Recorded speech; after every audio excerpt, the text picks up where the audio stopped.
Welcome to future vision study centre Salem. UG dead பட்டதாரி ஆசிரியர் நியமன தேர்வு தமிழ் பாடத்திட்டம் இயல் 5. தலைப்பு வில்லிபுத்தூரார் பாரதம். இன்றைய தலைப்பு காணும் முன்பு கடந்த வகுப்பிலே நாம் கண்ட தலைப்பு என்ன நினைவிருக்கிறதா? கம்பராமாயணம் என்ற தலைப்பிலே பார்த்திருந்தோம். அதில் கம்பராமாயணம் என்ற அந்த நூல் பற்றிய தகவல்கள், கம்பரை பற்றிய தகவல்கள், அந்த கம்பராமாயணம் உணர்த்துகின்ற காப்பிய பாங்கு எத்தகையது, கம்பராமாயணத்தை அடியொற்றி எழுந்த நூல்கள், அம்பிகாபதி அமராவதி பற்றிய செய்திகள், மேலும் ஒரு சில பாடல்களுடைய விளக்கங்கள் போன்றவற்றை கடந்த வகுப்பிலே நாம் கண்டிருந்தோம். இன்றைய வகுப்பிலே வில்லிபுத்தூரார் பாரதம் என்ற இந்த தலைப்பிலே இன்று நாம் காண இருக்கின்ற தலைப்புகளாக நூல்வெளி, கதை மாந்தர்கள், மேற்கோள், வில்லி பாரதத்தின் உருவம், ஆசிரியருக்குரிய அந்த பெயர் காரணம், வில்லி பாரதத்தினுடைய உள்ளடக்கம், வில்லி பாரதத்தினுடைய மரபு குறிப்பு, இந்த தலைப்புகளின் அடிப்படையிலே இன்றைய வகுப்பை நாம் காண இருக்கிறோம். முதலாவது நூல்வெளி. வில்லி பாரதம் என்று அழைக்கப்படுவது இந்த வில்லிபுத்தூரார் பாரதம் ஆகும். வில்லிபுத்தூரார் இயற்றிய பாரதம் என்பது வில்லி பாரதம் என்ற பெயரால் அழைக்கப்படுகிறது. ஆசிரியர் வில்லிபுத்தூரார், இயற்பெயர் என்னவென்று தெரியவில்லை. வில்லிபுத்தூரார் மகன் பெயர்தான் வரம் தருவார் என்பது ஆகும். இது முக்கியமானது. ஏனென்றால் வரும் பகுதிகளில் தெரிந்து கொள்ளலாம். முக்கியமானது. சந்தப்பா பாடுவதில் வல்லவர் இவர். சந்தப்பா இயற்றுவதில் அருணகிரியாரிடம் தோற்றவர். எட்டின மட்டும் அறுப்பதற்கோர் வில்லி இல்லை என்ற அந்த தொடரால் இங்கு அருணகிரியாரிடம் இவர் தோற்ற அந்த செய்தி என்பது வெளிப்படுகிறது. இந்த வில்லிபுத்தூராரை ஆதரித்தவன் வக்கபாகை வரபதி ஆட்கொண்டான் என்பவர் ஆவார். இது ஒரு வழிநூலாக இருக்கிறது. வடமொழியில் வியாசர் எழுதிய மகாபாரதம் இந்த நூலினுடைய முதல் நூல். ஆக மகாபாரதத்தை அடியொற்றி எழுந்த இந்த நூல் என்பதால் இந்த வில்லிபுத்தூரார் பாரதம் என்பது வழிநூலாக பார்க்கப்படுகிறது.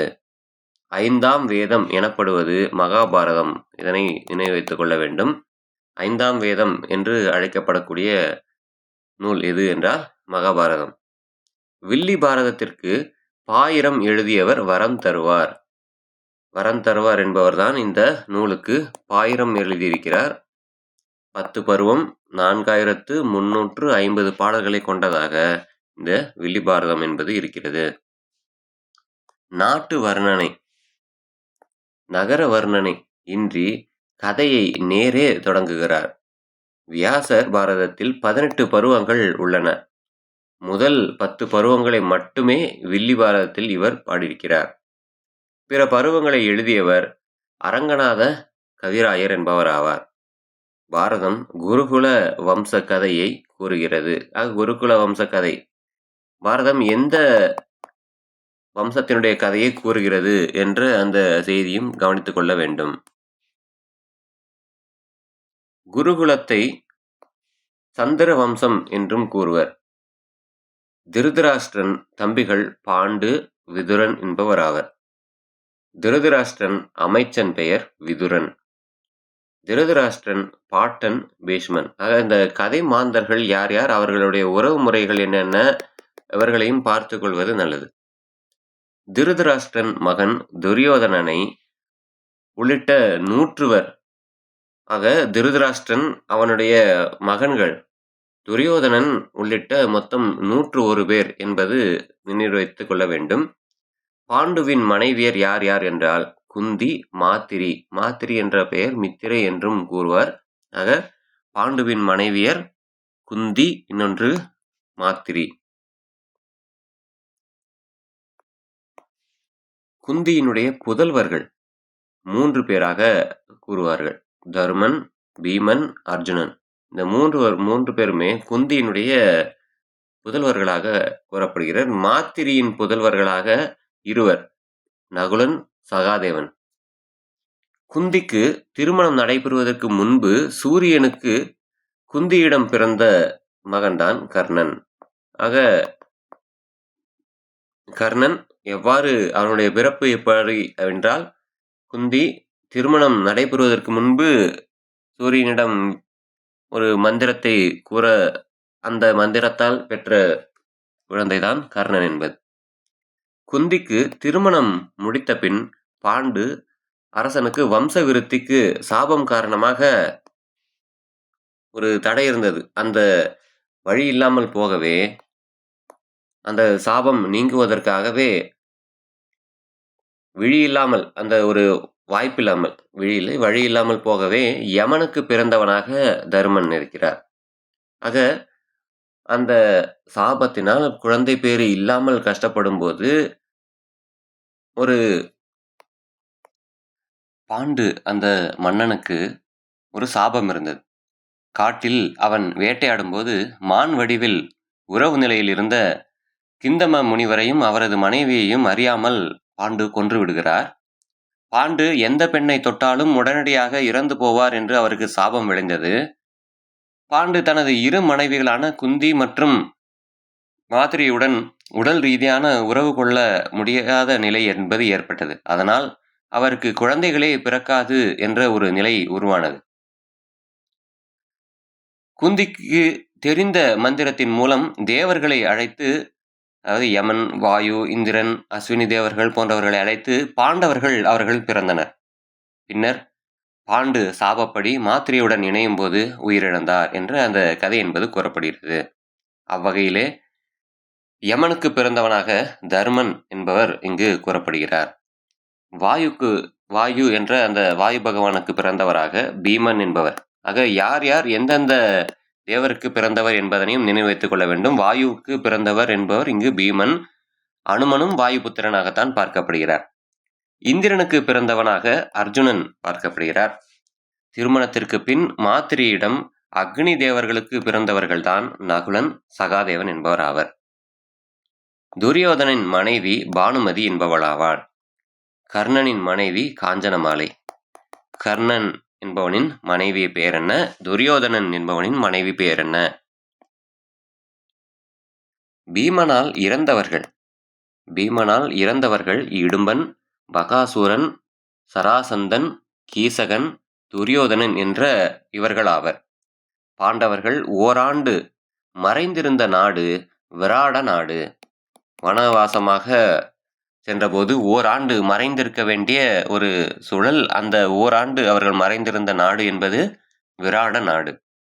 பாரதத்தில் வரும் 4 அயோக்கியர்களாக, தீயவர்களாக சதுரதுஷ்டர்கள் என்று கூறப்படக்கூடிய அந்த வார்த்தைக்கான பொருள் அயோக்கியர்கள் என்பது. அவர்கள் யார் யார் என்றால் துரியோதனன், துச்சாதனன், சகுனி, கர்ணன். இந்த 4 பேரையுமே சதுரதுஷ்டர்கள், அயோக்கியர்கள் என்று பாரதத்திலே குறிப்பிடுவார்கள். மேற்கோளாக ஒரு பாடலை பார்ப்போம். பொறுப்பிலே பிறந்து தென்னன் புகழிலே கிடந்து சங்கத்து இருப்பிலே இருந்து வைகை ஏட்டிலே தவழ்ந்த பேதை நெருப்பிலே நின்று கற்றோர் நினைவிலே நடந்தோள் என மறுப்பிலே பயின்ற பாவை மருங்கிலே வளருகின்றாள் பாயிரத்தில் வரம் தருவார் பாடியிருக்கிறார். பொறுப்பிலே பிறந்து தென்னன் புகழிலே கிடந்து சங்கத்து இருப்பிலே இருந்து வைகை ஏட்டிலே தவழ்ந்த பேதை நெருப்பிலே நின்று கற்றோர் நினைவிலே நடந்தோள் என மறுப்பிலே பயின்ற பாவை மருங்கிலே வளர்கின்றாள். மிக மிக முக்கியமான ஒரு பாடல் இந்த வெளிவாரத்தில் வருகின்ற ஒரு பாடல். இந்த பொறுப்பிலே பிறந்து என்ற இந்த பாடல் அனைத்து தமிழ் கற்றவர்களும் மனப்பாடம் செய்து கொள்வதும் நல்லது. பொறுப்பு என்றால் இங்கு மலை. பொதியை மலையில் அகத்திய முனிவரால் தமிழ் மொழி என்பது பிறந்ததாக பார்க்கப்படுகிறது. தென்னன் புகழிலே கிடந்து பாண்டிய மன்னர்களின் ஆதரவிலும் புகழிலும் தமிழ் தங்கி வளர்ந்தது. சங்கத்து இருப்பிலே இருந்து முத்தமிழ் சங்கங்களில் முதற் சங்கம், இடைச்சங்கம், கடைச்சங்கம் தமிழ் நிலை பெற்று விளங்கியது. வைகை ஏட்டிலே தவழ்ந்த பேதை மதுரையில் வைகை ஆற்றங்கரையில் சங்க இலக்கியங்களாக தமிழ் வளர்ந்தாள். நெருப்பிலே நின்று வாதங்களில் புனல்வாதம், நெருப்புவாதம் முதலான வாதங்களால் தமிழ் நிலை நிறுத்தப்பட்டது. கற்றோர் நினைவிலே நடந்து அறிஞர்களின் மனதில் நீங்கா இடம் பெற்று அவர்கள் மூலம் தமிழ் நிலை பெற்றது என மறுப்பிலே பயின்ற பாவை திருமால் வராக அவதாரத்தில், பன்றி அவதாரத்தில் எடுத்து பூமி தேவியை மீட்கும் போது பூமி தேவியுடன் தமிழ் மொழி வளர்கின்றது என்ற அந்த செய்தியானது இங்கு பார்க்கப்படுகிறது. வில்லிபுத்தூரார் எழுதிய இந்த வில்லி பாரதத்தை பாடும்போது தமிழை ஒரு பெண்ணாக உருவகப்படுத்தி அதன் சிறப்பை போற்றும் வகையில் இந்த பாடல் என்பது அமைந்திருப்பதை நாம் இங்கு காணலாம். மேலும் ஒரு முக்கியமான பாடல், நினைவில் இருக்க வேண்டிய ஒரு பாடல் இது. மடந்தை பொன் திரு மேகலை உகவே மாசற திகழும் ஏகாந்த இடந்தனில் புரிந்தே நான் அயர்ந்திருப்ப எடுக்கவோ கோர்க்கவோ என்றான். திடம்படுத்திடுவேல் ராசராசனுக்கு செருமுனை சென்றோற்று கடன் கழிப்பதுவே எனக்கு இனி புகழும் கர்மமும் தர்மமும் என்றார். பாருங்கள், மடந்தை பொன் திரு மேகலை உகவே மாசற திகழும் ஏகாந்த இடந்தனில் புரிந்தே நான் அயர்ந்திருப்ப எடுக்கவோ கோர்க்கவோ என்றான். இது முக்கியமான வரியாக, எடுக்கவோ கோர்க்கவோ என்றான். திடம்படுத்திடுவேல் ராசராசனுக்கு செருமுனை செஞ்சோற்று கடன் கழிப்பதுவே எனக்கு இனி புகழும் கர்மமும் தர்மமும் என்றான் என்று இங்கு இந்த பாடல் இருக்கிறது. இந்த பாடல் மிக முக்கியமாக பார்க்கப்படுவதற்கான காரணம் என்ன தெரியுமா? துரியோதனனுக்கு தன்னிடத்தில் மிகுந்த விசுவாசம், நம்பிக்கை என தெரிவித்தற்காக முன்னே நடந்ததொரு அந்தரங்கமான செய்தியை கர்ணன் எடுத்து கூறுகின்றான். அதில் முக்கியமாக ஒரு செய்தியாக, முக்கியமான வரியாக பார்க்கப்படுவதுதான் இந்த எடுக்கவோ கோர்க்கவோ என்பது. மாசு அற திகழும் ஏகாந்த இடந்தனில், குற்றமில்லாமல் விளங்குவது ஒரு ரகசியமான இடத்திலே, அதாவது கர்ணன் கூறுகிறான், ரகசியமான ஒரு இடத்திலே நான் மடந்தை பொன் திரு மேகலை மணி உக, துரியோதனனின் மனைவியான பானுமதியின் பொன்னினால் ஆகிய அழகிய மேகலாபரணத்தினுடைய மணிகளை சிந்தும்படி செய்து அயர்ந்திருப்ப, அவர்களோடு விளையாடி கொண்டிருக்கும் போது அந்த பானுமதியினுடைய இடுப்பிலே இருந்த அந்த மணி என்பது திடீரென்று பீத்து எரியக்கூடிய ஒரு சூழல் என்பது வருகிறது. காரணம் என்னவென்றால், ஒரு விளையாட்டு, அந்த சொக்கட்டான் மாதிரியான விளையாட்டு தான் அது. அந்த விளையாட்டு விளையாடி கொண்டிருக்கும் போது பாதியில் எழுந்து செல்வதற்கான ஒரு ஏற்பாடாக பானுமதி என்பவள் அங்கு புறப்பட தயாரானால், அந்த நேரத்தில் கர்ணன் அந்த பானுமதியினுடைய இடுப்பில் இருக்கக்கூடிய அந்த மணியை பிடிக்கிறார். பிடித்தவுடன் அந்த மணி என்பது அருந்து கீழே விழுகிறது. அந்த நேரத்தில் எதிர்பாராத விதமாக அதே இடத்திற்கு துரியோதனனும் வந்து விடுகிறான். ஒரே இடத்தில் திடீரென்று வந்த அந்த நிகழ்வை காணும்போது இங்கு கர்ணனுக்கு என்ன செய்வது என்று புரியவில்லை. ஏனென்றால் இது மிகப்பெரிய குற்றமாக அவன் நினைத்து விடுவானோ, தவறுதலாக எண்ணி விடுவானோ என்ற ஒரு எண்ணம் கர்ணனுக்கு. பானுமதியும் என்ன செய்வது என்று தெரியாமல் இருக்கிறாள். 2 பேருமே என்ன செய்வது என்ற ஒரு நிலையின்றி இருக்கும்போது துரியோதனன் அருகிலே வந்து நின்று அந்த காட்சியினுடைய தன்மையினை உணர்ந்து, எடுக்கவோ கோர்க்கவோ, அந்த மணிகளை இப்போது நான் எடுக்கவா கோர்க்கவா என்று அவன் கேட்டான்.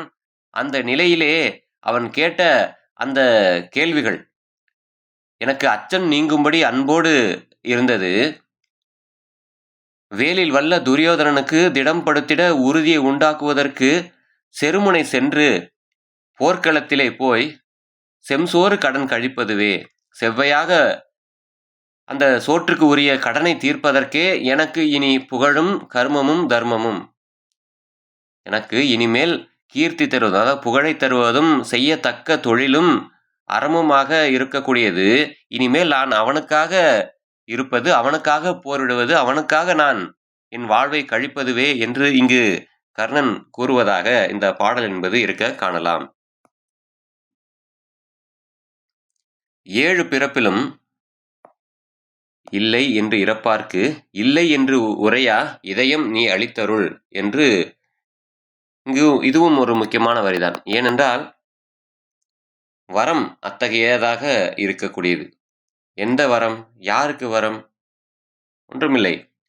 வில்லிபாரதத்திலே கர்ணன் வரம் கேட்கும் காட்சியில் இடம்பெறும் புகழ்பெற்ற வரி இது. 7 பிறப்பும் இல்லை என்று இறப்பார்க்கு இல்லை என்று உரையாத, 7 வகை ஜென்மங்களிலும் இல்லை என்று யாசகம் கேட்டு வருவோருக்கு இல்லை என்று சொல்லாமல் கொடுக்க வேண்டும் என்பது இதன் பொருள். கூறியவர் யார்? கர்ணன். யாரிடம் கூறியிருப்பார்? திருமாலிடம் கேட்கிறார். உண்மைக்கு இவனே, வலிக்கு இவனே, உறவுக்கு இவனே, உரைக்கு இவனே. உண்மைக்கு இவனே, வலிக்கு இவனே, உறவுக்கு இவனே, உரைக்கு இவனே. ஆக வாய்மை அல்லது சத்தியத்திற்கு இவனே சிறந்தவன், பலத்திற்கும் ஆற்றலுக்கும் இவனே சான்றாவான், உறவுக்கும் இவனே, நட்பிற்கும் உறவு முறைக்கும் இவனே சிறந்தவன், புகழுக்கு உறைவிடம் இவனே என்று வில்லிபுத்தரார் பாடிய இந்த பாட்டு வரியிலே சல்லியன் என்பவனுடைய நற்பண்புகள், திறன்கள் புகழப்படுவதாக நாம் இங்கு காணலாம். மேலும் முதலாக தமிழில் பாரதம் பாடியவர் யார் என்றால் பாரதம் பாடிய பெருந்தேவனார் என்பவர் ஆவார். இந்த நூல் அகவற்பாவால் ஆனதாக உரையிடையிட்ட பாட்டுடை செய்யுளாக இருந்தது. ஆனால் இந்த நூல் இப்பொழுது கிடைக்கவில்லை. மகாபாரதம் தமிழ்படுத்தும் மதுராபுரி சங்கம் வைத்தும் என்று சின்னமனூர் செப்பேடு, இது முக்கியமான ஒரு வினா, கூறும் மகாபாரதம், அந்த மகாபாரதம் நமக்கு கிடைக்கவில்லை. தெள்ளாறு எரிந்த நந்திவர்மன் காலத்தில் தோன்றியது பாரத வெண்பா என்பதாகும். 13ஆம் நூற்றாண்டில் அருணிமலை விசாகன் எழுதியது ஒரு பாரதம். 17ஆம் நூற்றாண்டில் வில்லிபுத்தரார் எழுதியது அதுவும் பாரத கதைதான். 18ஆம் நூற்றாண்டில் நல்லாப்பிள்ளை என்பவர் எழுதியதும் பாரத கதை. 20ஆம் நூற்றாண்டில் பாரதியார் எழுதிய பாஞ்சாலி சபதம், இது ஒரு கண்டகாவியம் என்று கூறப்படுகிறது. காரணம் என்னவென்றால்,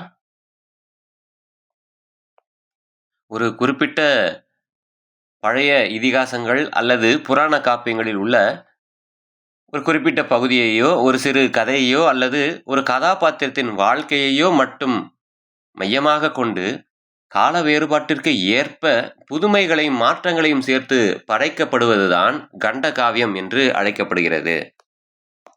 மேலும் கபிலரை ஆதரித்தவன் பாரி, ஔவையாரை ஆதரித்தவன் அதியமான், பெருஞ்சித்திரனாரை ஆதரித்தவன் குமணன், கம்பரை ஆதரித்தவன் சடையப்பவள்ளல். ஆக எந்த வள்ளல் எந்த ஒரு நபரை ஆதரித்தார் என்ற அந்த செய்தியும் படித்துக் கொள்வது நல்லது. புகழேந்தியை ஆதரித்தவர், புகழேந்தி புலவரை ஆதரித்தவர் சந்திரன் ஸ்வர்க்கி என்பவர் ஆவர். வில்லிபுத்தூராரை ஆதரித்தவன் வரபதி ஆட்கொண்டான். வில்லி பாரதத்தினுடைய ஆசிரியராகிய வில்லிபுத்தூராரை ஆதரித்தவர் யார்? வரபதி ஆட்கொண்டான். உமறு புலவரை ஆதரித்தவர் சீதக்காதி வள்ளலும் அபுல் காசிம் மரைக்காயர் என்பவரும் ஆவார்கள். அடுத்து வில்லி பாரதத்தினுடைய இந்த உருவம், ஆசிரியர் வில்லிபுத்தூர் ஆழ்வார், கிபி 14ஆம் நூற்றாண்டு, ஆதரித்தவர் சிற்றரசராகிய வரபதி ஆட்கொண்டான் என்பவர் ஆவார். பாடல்கள் 4160 பாடல்கள், விருத்தப்பாவால் ஆனது. இந்த நூலுடைய பெரும் பிரிவு பருவம் என்றும் சிறு பிரிவு சருக்கம் என்றும் கூறப்படுகிறது. மொத்த பருவங்களாக 18 பருவங்கள் பாடப்பட்டிருக்கின்றன. ஆனால் 10 பருவங்கள் மட்டுமே இப்பொழுது கிடைக்கின்றன. அவை ஆதி பருவம், சபா பருவம், வனப்பருவம், விராட பருவம், உத்தியோக பருவம், பீஷ்ம பருவம், துரோண பருவம், கர்ண பருவம், சல்லிய பருவம், சௌத்திக பருவம். இதில் விராட பருவம் என்ற ஒன்றை பார்த்தோம், நினைவிருக்கிறதா? எங்கு இடம்பெறுகிறது? எங்கு அந்த விராட பருவம் என்பதனை பார்த்தோம், நினைவிருக்கிறதா? சொல்லுங்கள் பார்ப்போம். ஒரே ஒரு வரியில் மட்டுமே நாம் கண்டிருந்தோம். விராட பருவம் என்ற அந்த வார்த்தையை எங்கு பயன்படுத்தியிருந்தோம்? பாண்டவர்கள் ஓராண்டு மறைந்து இருந்து வாசம் செய்ததாக இருந்த நாடுதான் விராட நாடு என்று பார்த்திருந்தோம். இந்த நூலுக்கான பெயர் காரணம் என்னவென்று பார்ப்போம். வில்லிபுத்தூர் ஆழ்வாரால் செய்யப்பட்ட மகாபாரத கதை நூல் ஆதலால் வில்லி பாரதம் எனப்படுகிறது. வேறு எந்த ஒரு தகவலும் இல்லை. இங்கு வில்லிபுத்தூர் ஆழ்வார் அவர்தான், அவர் பாடிய மகாபாரத கதை என்பதால் வில்லி பாரதம். இந்த ஆசிரியருக்குரிய பெயர் காரணம் என்ன? இவரது சொந்த ஊர் சனியூர். வில்லிபுத்தூரை சேர்ந்த பெரியாழ்வாரிடம் மிகுந்த ஈடுபாடு கொண்டிருந்தமையால் வில்லிபுத்தூர் ஆழ்வார் என்னும் பெயர் ஏற்பட்டது. முதலில் அச்சேற்றியவராக ஆறுமுக நாவலரும், உரை எழுதியவராக ராஜகோபாலர் உரையும் இங்கு நமக்கு கிடைக்கிறது. வில்லி பாரதத்தினுடைய உள்ளடக்கம், தனது வில்லாற்றலால் அர்ஜுனன் திரௌபதியை மணக்கிறான். பிறகு அன்னை குந்தியினுடைய சொல்படி பாண்டவர் ஐவரும் திரௌபதிக்கு கணவர் ஆகின்றனர். பாண்டவர் மீது துரியோதனன் பொறாமை கொள்கின்றான். பாண்டவர் நாடு நகரங்களை கவர சூழ்ச்சி செய்கின்றான்.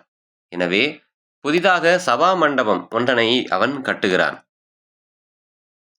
அதற்கு அழைப்பது போல பஞ்சபாண்டவரை விதுரன் மூலம் விருந்திற்கு அழைக்கிறான். இந்த பகுதி முக்கியமானது. ஏனென்றால் பஞ்சபாண்டவர்களே யாரை அனுப்பி அந்த மண்டபத்திற்கு வருகை புரிய வரவழைக்கிறான் என்றால் விதுரன். விருந்திற்கு வந்தவரிடம் துரியோதனனின் தாய்மாமன் சகுனி சூதாட்டம் ஆடி தோல்வியுற செய்கின்றான். பணைய பொருளாக பாண்டவர் தம்மையும் பாஞ்சாலியையும் தமது நாடு நகர் அனைத்தையும் இழக்கின்றனர். அது குறித்து பாண்டவர்க்கும் துரியோதனன் முதலானோர்க்கும் நிகழும் போரை பற்றி கூறுவதே பாரத கதை. போர் மொத்தம் 18 நாட்கள் நடக்கிறது.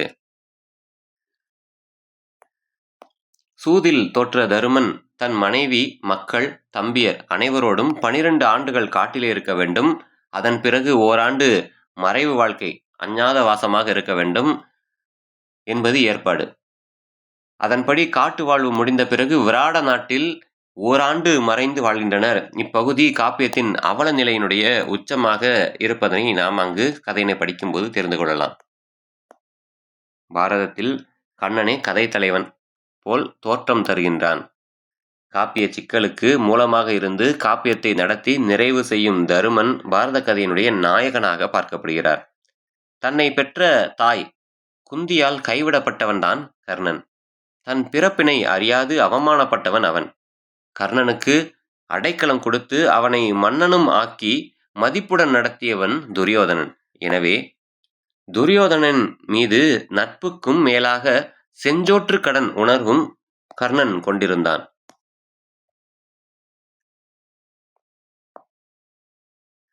துரியோதனனுடைய மனைவியின் இடையில் எதிர்பாராமல் கர்ணனின் கைப்பட்டு அவள் மேகலையில் முத்துக்கள் சிதறி ஓடின. இச்சூழலில் உள்ளே நுழைந்த துரியோதனன் கர்ணனை பார்த்து கீழே சிதறி கிடந்த முத்துக்களை எடுக்கவோ கோர்க்கவோ என்ற நட்புடன் கேட்டு சிரித்தான்.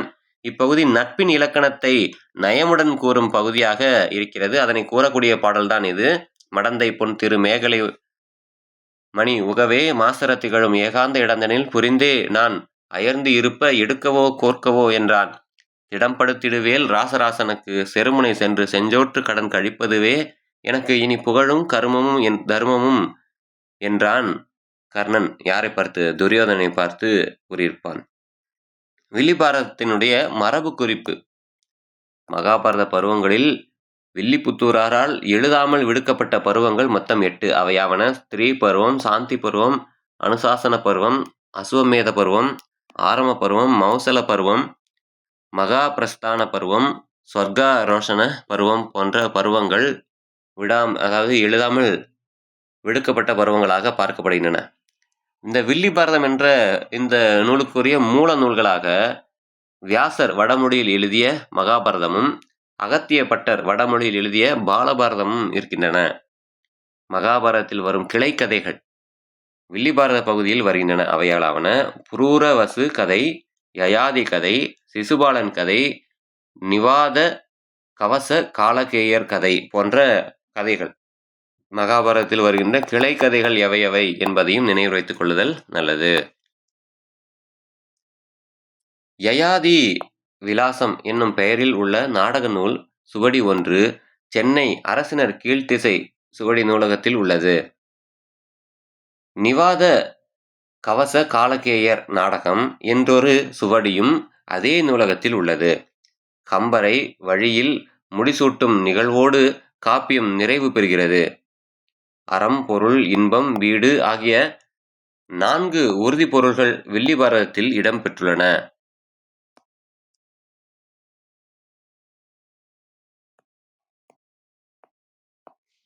பாரதத்தின் சூது போர் சருக்கமே பாரதியின் பாஞ்சாலி சிறுகாப்பியத்திற்கு மூலமாக ஆகிறது. ஆரண்ய பருவத்தில் அனுமன் வருகின்றான். அதனால் பாரதத்திற்கு முன்பு எழுந்தது இராமாயணம் என தெளியலாம் என்று சௌந்தர பாண்டியன் தமிழில் காப்பியங்கள் என்ற தலைப்பிலான அந்த நூலிலே கூறுகிறார். ஆரண்ய பருவத்தில் அனுமன் வரக்கூடிய செய்தி இடம்பெறுகிறது. அதனால் பாரதம் எனக்கூடிய இந்த மகாபாரதத்திற்கு முன்பு எழுந்ததே ராமாயணம். சௌப்திகம் என்றால் தூக்கத்தில் நிகழ்வது என்று பொருள்.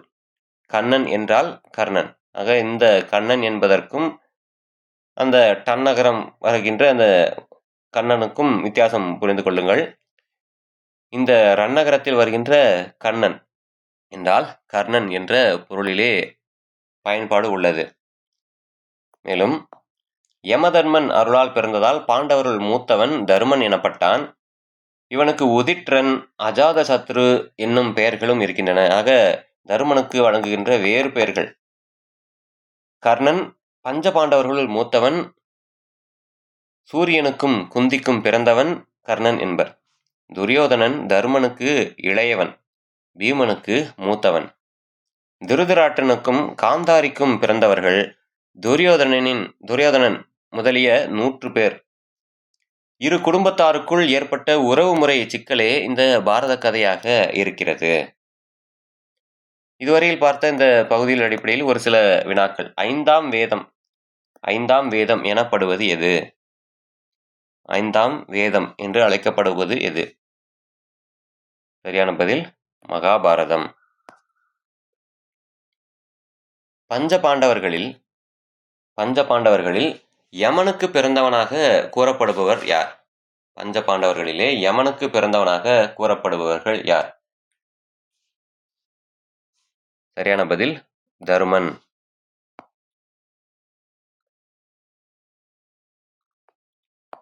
பொறுப்பிலே பிறந்து தென்னன் புகழிலே கிடந்து என்ற இந்த பாட்டு வரியை கண்டோம் அல்லவா? அந்த பாட்டு வரிகள் வில்லி பாரதத்திலே எந்த பருவத்தில் இடம்பெறுகின்றன?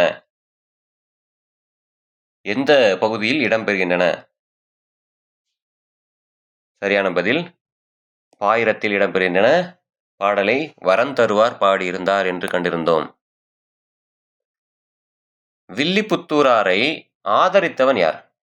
வில்லிபுத்தூராரை ஆதரித்தவர் யார்? வரபதி ஆட்கொண்டான்.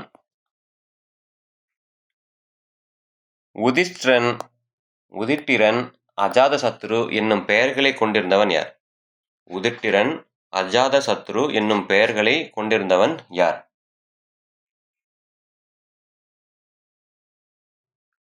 சரியான பதில் தருமன். ஆக இன்றைய வகுப்பிலே நாம் கண்ட தலைப்புகளாக நூல்வெளி, கதைமாந்தர்கள், மேற்கோளாக 2 பாடல்களை கண்டிருந்தோம். வில்லி பாரதத்தினுடைய உருவம், அந்த நூல் வடிவத்தை பார்த்திருந்தோம். ஆசிரியருக்கான பெயர் காரணமும் இந்த நூலுடைய உள்ளடக்க கருத்துக்களையும் வில்லி பாரதத்தில் மரபு குறிப்புகளாக இருக்கக்கூடிய கருத்துக்களையும் நாம் இன்று கண்டிருந்தோம். அடுத்த வகுப்பிலே நாம் சீரா புராணம் என்ற தலைப்பிலே சந்திப்போம். அதுவரையில் அனைவருக்கும் நன்றி.